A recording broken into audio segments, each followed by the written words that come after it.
ಓಂ ಸರ್ವಮಂಗಳಾಯೈ ನಮಃ. ನಿತ್ಯಭಕ್ತಿ ಕಾರ್ಯಕ್ರಮಕ್ಕೆ ಸುಸ್ವಾಗತವನ್ನು ಕೋರುತ್ತಾ, ನಮ್ಮ ಪೂರ್ವಿಕರು ಇತಿಹಾಸ ಪುರಾಣ ಅಥವಾ ಎಲ್ಲ ಕಡೆ ಈಗಲೂ ಕೂಡ ಈ ನವನವೀನ ಯುಗದಲ್ಲಿಯೂ ಕೂಡ ನಮ್ಮ ಮನೆಗಳಲ್ಲಿ ಒಂದು ಮಾತು ಬರ್ತಾ ಇರುತ್ತೆ. ಆ ಮಾತು ಹಿರಿಯರಿರ್ಬೋದು, ವಾಡಿಕೆಯ ಮಾತಿರ್ಬೋದು, ಮಾತಾಡ್ತಕ್ಕಂಥ ಸಂದರ್ಭದಲ್ಲಿ ಬರ್ತಕ್ಕಂಥ ಮಾತು ಮಾಂಗಲ್ಯ ಬಲ.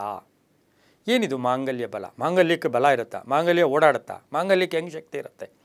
ಆದರೆ ಮಾಂಗಲ್ಯ ಬಲ ಎಷ್ಟರ ಮಟ್ಟಿಗೆ ಅದು ಪವಿತ್ರವಾಗಿದೆ, ಎಷ್ಟರ ಮಟ್ಟಿಗೆ ಮಹತ್ವದ್ದಾಗಿದೆ, ಎಷ್ಟರ ಮಟ್ಟಿಗೆ ಕಾಪಾಡುತ್ತೆ ಅಂತಕ್ಕಂಥದ್ದನ್ನು ಸಾಕಷ್ಟು ಸಂದರ್ಭಗಳಲ್ಲಿ ನಿರೂಪಣೆಯಾಗಿದೆ.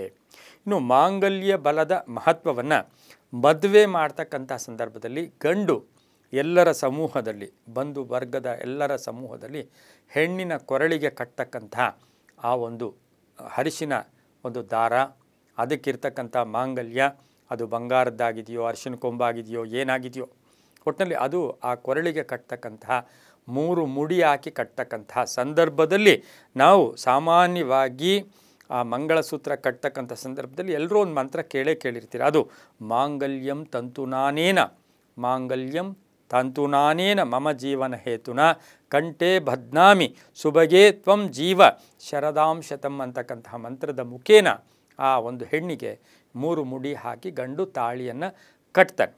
ಆ ಕಟ್ತಕ್ಕಂಥ ಆ 3 ಮುಡಿ ಕಟ್ಟುವ ಸಂಪ್ರದಾಯ ನಾನು ನಿನ್ನ ಜೊತೆ ಜೀವಿಸಲು, ನಾನು ನಿನ್ನ ಜೊತೆ ಸಂಪೂರ್ಣವಾಗಿ ಜೀವಿಸಲು ಈ ಪವಿತ್ರ ಮಂಗಳಸೂತ್ರದ ಮುಖಾಂತರ ಕೊರಳಿಗೆ ನಾನು ನಿನಗೆ ಈ ಮಂಗಳಸೂತ್ರವನ್ನು ಕಟ್ಟಿ ಸುಮಂಗಲಿಯಾಗಿ, ಅಂದರೆ ನೀನು ಸುಮಂಗಲಿ ಅಂದರೆ ನಾನಿರಬೇಕು ಅಂತ, ಸುಮಂಗಲಿಯಾಗಿ, ಆದರೆ ಕಾಯ ವಾಚ ಮನಸ ಕರ್ಮಣ ನಿನ್ನ ಎಲ್ಲ ಕಷ್ಟ ಸುಖ ನಷ್ಟ ಎಲ್ಲದರಲ್ಲೂ ನಾನು ಜೊತೆ ಇರ್ತೀನಿ ಅಂತಕ್ಕಂಥ ಮಂತ್ರಗಳ ಜೊತೆಗೆ ಇದು ಕೂಡ ಅಲ್ಲಿ ಸೇರುತ್ತೆ. ಅದೇನು ಅಂದರೆ ನೀನು ಸುಮಂಗಲಿಯಾಗಿ 100 ವರ್ಷ ಇದ್ದರೆ ಇರಬೇಕು. ಈ ಮಾಂಗಲ್ಯ ಮುಖೇನ ಅಂತಕ್ಕಂಥದ್ದು ದೇವತೆಗಳ ಒಂದು ಸಾಕ್ಷಿ, ಅಗ್ನಿ ಸಾಕ್ಷಿ, ಬಂಧುಗಳ ಸಾಕ್ಷಿಯಾಗಿ ಆ ತಾಳಿಯನ್ನು ಕಟ್ತಾರೆ. ಇದರ ಪ್ರಭಾವವನ್ನು ಸಾಕ್ಷಾತ್ ಪಾರ್ವತಿ ದೇವಿನೇ ಹೇಳಿದ್ದಾರೆ.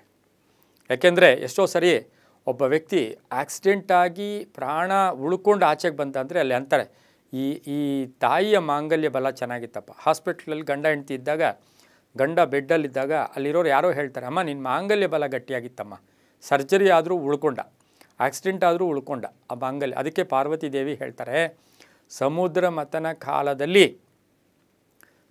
ಏನು ಸಾಕ್ಷಾತ್ ಶಿವನು ಆಲಾಹಲವನ್ನು ಕುಡಿದ್ರೂ ಕೂಡ ಆ ಶಿವ ಉಳ್ಕೊಂಡಿದ್ದು ಕೂಡ ಪಾರ್ವತಿ ದೇವಿಯಿಂದ ಅಂತಕ್ಕಂಥದ್ದನ್ನು ಕೂಡ ನಾವು ಇವತ್ತು ಅದನ್ನು ಕೂಡ ನಾವು ಅಲ್ಲಗಳೆಯುವಾಗ ಇಲ್ಲ.